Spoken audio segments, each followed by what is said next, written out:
and then strangles her. So that was the first time he killed. He took her body back home, even though his entire family is there, and hides it under this weird sofa and cleans up the taxi. Nobody had any idea. And put most of the body in this box, throwing it over a bridge. He says 30 women, they deserved it. It's scary, the mental gymnastics that led. Pada tanggal 17 Agustus 1982, polisi Hong Kong berhasil meringkus seorang supir taksi yang didapati telah mengawetkan organ intim wanita yang disimpannya di dalam beberapa Tupperware, di mana organ-organ tersebut telah dipotongnya dari tubuh-tubuh korban yang telah dibunuhnya.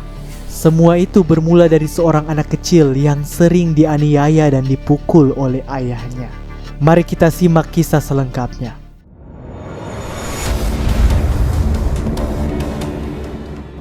Lam Korwan lahir di Hong Kong, Britania pada tanggal 22 Mei 1955. Nama pertamanya adalah Lam Kwok Yue. Ayahnya bekerja di sebuah perusahaan minyak di Brunei. Jadi, Lam, saudara perempuannya dan ibunya tinggal di asrama perusahaan tersebut dari tahun 1957 hingga 1962.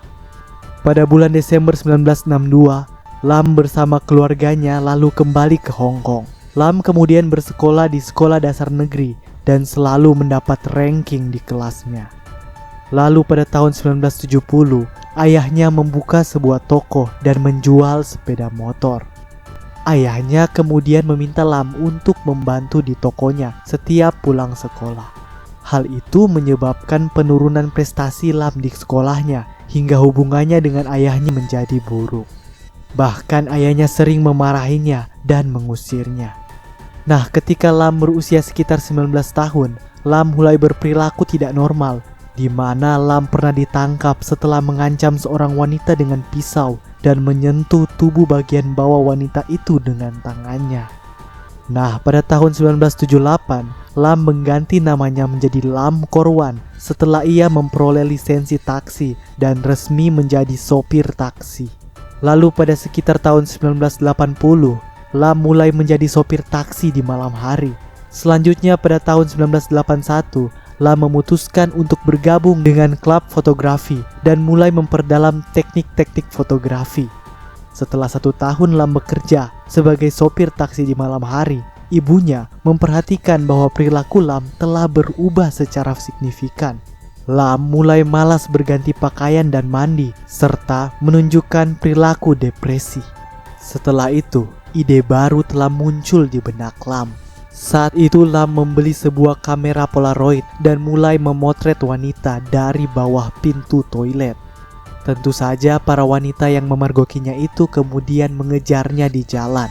Tak lama kemudian, Lam mulai merasa bosan dikejar-kejar wanita sepanjang waktu. Jadi dia berusaha mencari cara baru untuk menjalankan hobinya itu. Hingga suatu ketika, Lam telah menentukan gaya barunya. Nah, aksi kriminal apa saja yang telah dilakukan Lam demi kepuasannya itu? Kita lanjut ke kisah berikutnya. Pada tanggal 3 Februari 1982, seorang penari klub malam berusia 22 tahun, Chan Fung Lan, mengengat taksi di luar Chinese Palace Nightclub and Restaurant di Kimberley Road. Pada pukul 4 pagi hari itu, Chan baru saja selesai bekerja dan pergi makan bersama saudara perempuan dan teman-temannya. Tapi karena Chan sudah mabuk berat, ia memutuskan untuk pulang terlebih dahulu. Dalam perjalanan dengan taksi itu, Chan sempat meminta Lam untuk berhenti sebentar karena dia ingin muntah. Setelah itu, Chan lalu meminta Lam untuk mengantarnya kembali ke tempat tadi. Namun, beberapa menit kemudian, Chan berubah pikiran sekali lagi. Kesal dengan hal itu, Lam kemudian membentaknya dan segera memberhentikan mobil. Dia kemudian mengambil kabel listrik lalu mencekik wanita mabuk itu hingga tewas. Lam lalu segera pulang ke rumahnya, menyeret mayat itu dan kemudian menyimpan mayat itu di bawah sofa rumahnya. Beberapa jam kemudian, Lam mengambil uang dari dompet Chan dan pergi membeli gergaji listrik di toko terdekat. Lalu setelah semua orang di rumah berangkat kerja ke tempat kerjanya masing-masing, Lam lalu mengeluarkan jenazah itu, menanggalkan pakaiannya dan memotret tubuh korbannya itu. Puas dengan hal itu, Lam lalu mulai memotong-motong jenazah itu menjadi 7 bagian.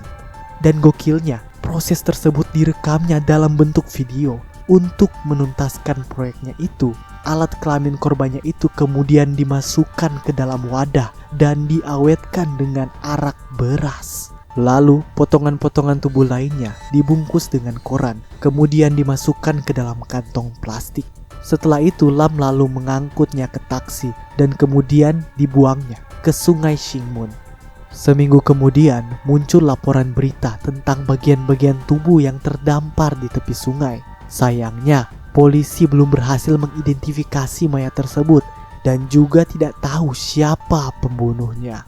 3 bulan kemudian, tepatnya pada tanggal 29 Mei 1982, pada pukul 5:20 pagi, seorang kasir berusia 31 tahun, Chan Won-kit, naik ke taksi Lam di luar Jalan Wungsung sepulang kerjanya.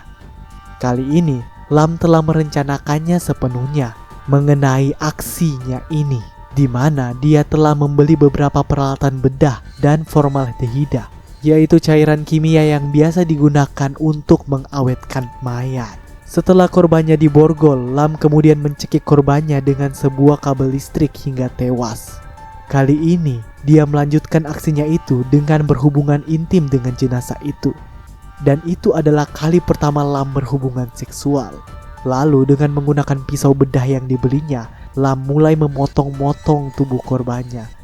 Dan seperti sebelumnya, Lam lalu memotong kedua payudara serta seluruh area kemaluan korban, lalu mengawetkannya ke dalam cairan kimia yang telah disediakannya.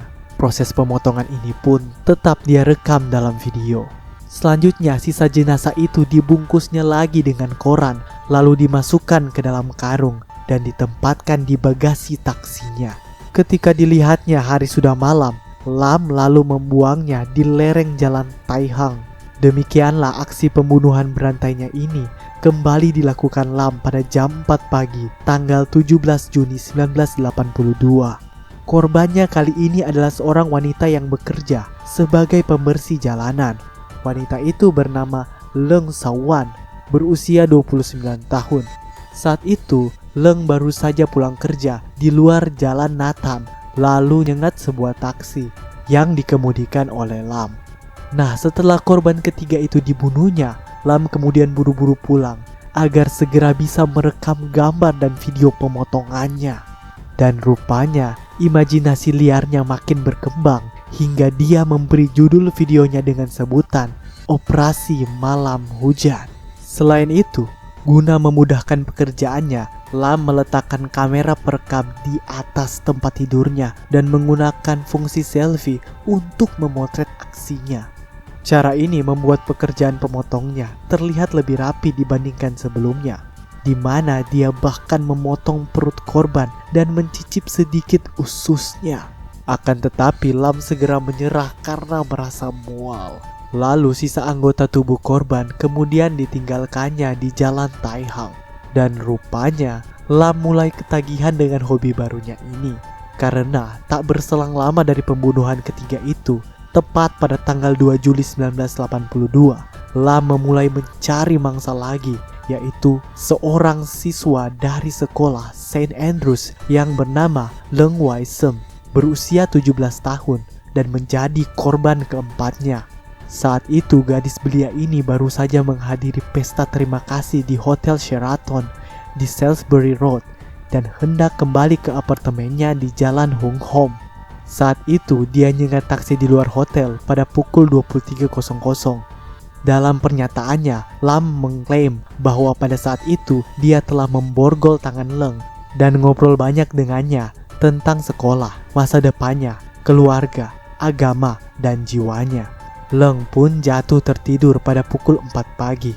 Nah, baru di saat itulah Lam mencekiknya dengan kabel listrik dan membawa pulang tubuhnya untuk diperkosa dan dipotong-potong. Berhubung Leung yang tak kunjung pulang, keluarganya segera mencari gadis itu dan kemudian melaporkan kehilangannya pada kepolisian setempat. Menanggapi laporan itu, polisi segera menyebarkan informasi orang hilang tersebut ke semua patroli polisi dan rumah sakit di Hong Kong. Bahkan polisi mengeluarkan pemberitahuan penggeledahan dan foto-foto pada tanggal 5 Agustus untuk meminta informasi kepada masyarakat. Tapi sayangnya, berbagai upaya tersebut masih belum menunjukkan hasil. Nah, berikut kita akan menyimak usaha penangkapan dan investigasi terhadap Lam Korwan. Karena kejadian ini terjadi pada tahun 1982, jadi waktu itu belum ada kamera digital ataupun printer yang dapat mencetak foto-foto yang mengerikan tersebut. Maka terpaksalah Lam harus mengirimnya ke toko Kodak di Sim Tai Sui untuk mencetaknya. Lalu ketika pemilik jasa itu melihat hasil foto-foto tersebut, dia kemudian mempertanyakan perihal gambar-gambar itu pada Lam. Tetapi dengan lancar Lam menjawabnya, "Pak, saya adalah seorang teknisi laboratorium universitas. Foto ini akan kami gunakan dalam rangka penelitian medis." Dan tanpa menaruh kecurigaan lebih lanjut, pemilik toko itu langsung percaya pada penjelasan Lam. Akan tetapi saat Lam memotret tubuh korban keempatnya, ada percikan jatuh ke tubuh Leng Wai Sem dan membakar pahanya. Itu sebabnya ketika film itu dibawa Lam untuk dicetak, teknisi toko itu akhirnya menyadari bahwa ada yang tidak beres dengan hal itu. Lalu, manajer toko itu yang bernama Mongkok segera menghubungi pihak kepolisian setempat dan melapor kecurigaannya itu pada tanggal 17 Agustus 1982. Tak lama kemudian, 2 orang polisi berpakaian preman segera menuju ke toko Kodak tersebut. Kedua polisi itu lalu menunggu di luar toko sampai Lam tiba di toko itu untuk mengambil hasil foto tersebut. Nah, setibanya Lam di toko itu dan tengah memegang hasil foto-foto itu, kedua polisi itu segera menghampiri Lam dan berkata, "Pak, kami dari kepolisian. Apakah foto-foto itu milik Bapak?" Oh, bukan Pak, bukan. Ini milik teman saya. Dia bekerja di kapal dan saya akan mengantar foto-foto ini." "Betul begitu?" "Iya Pak." "Kalau begitu, kami akan ikut Bapak untuk menemuinya." Demikianlah kedua polisi itu mengikuti Lam untuk menunggu temannya Lam di alamat yang seperti disebutkan Lam. Namun karena orang yang ditunggu tak kunjung tiba, polisi lalu mendesak Lam untuk membawa mereka ke tempat tinggal Lam di Jalan Kwai Shao. Penggeledahan pun berlangsung seisi rumah keluarga Lam, di mana saat itu kedua polisi tersebut sangat terkejut dengan apa yang berhasil mereka temukan. Sebuah kotak amunisi tua yang disembunyikan Lam di bawah kolong tempat tidurnya ternyata berisi banyak foto-foto bagian tubuh, sejumlah gambar pornografi, beberapa kaset-kaset video yang lebih mengejutkan lagi. Ada beberapa wadah Tupperware yang disegel rapat dengan selotip dan berisi organ seksual wanita. Satu kotak berisi satu payudara remaja berusia 17 tahun yang terpenggal. Sementara kotak lain berisi vagina yang direndam dengan formaldehida. Itu kenapa Lam Korwan dijuluki pembunuh Gucci atau toples. Nah, bagaimana investigasi lanjutan dan hukuman yang harus dijalani oleh Lam Korwan? Kita simak selanjutnya. Awalnya, polisi mengira seluruh keluarga Lam terlibat dalam pembunuhan itu karena tampaknya mustahil bagi satu orang saja untuk melakukan semuanya itu. Maka pada hari itu juga, seluruh keluarga Lam dibawa ke kantor polisi. Namun, Lam segera mengakui kejahatannya itu, sehingga mereka yang lain dibebaskan. Pada tanggal 29 Agustus 1984, hukuman Lam diringankan menjadi penjara seumur hidup setelah Sir Edward Youth menerima permohonan belas kasihan Lam. Selain itu, adanya penghapusan hukuman mati di Hong Kong pada tahun 1993. Lam kemudian menjalani hukumannya di penjara Shek Peak dengan keamanan maksimum. Sedangkan keluarga Lam yang lainnya ingin menjual apartemen mereka dan pindah. Namun karena kasus yang terjadi itu, hingga tidak ada yang mau membeli unit apartemen tersebut. Oleh karena itu, keluarga Lam tidak punya pilihan selain terus tinggal di TKP selama sisa hidup mereka. Oke guys, cukup mengerikan juga ya kisah dari daratan Hong Kong ini. Dan apa kira-kira yang mendorong Lam untuk menjadi kolektor kelamin?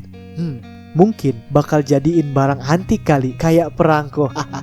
Oke guys, yang ingin komen mengenai cerita ini silahkan komen di bawah ya. Jangan lupa subscribe for next video. Oke, thanks watching and see you soon.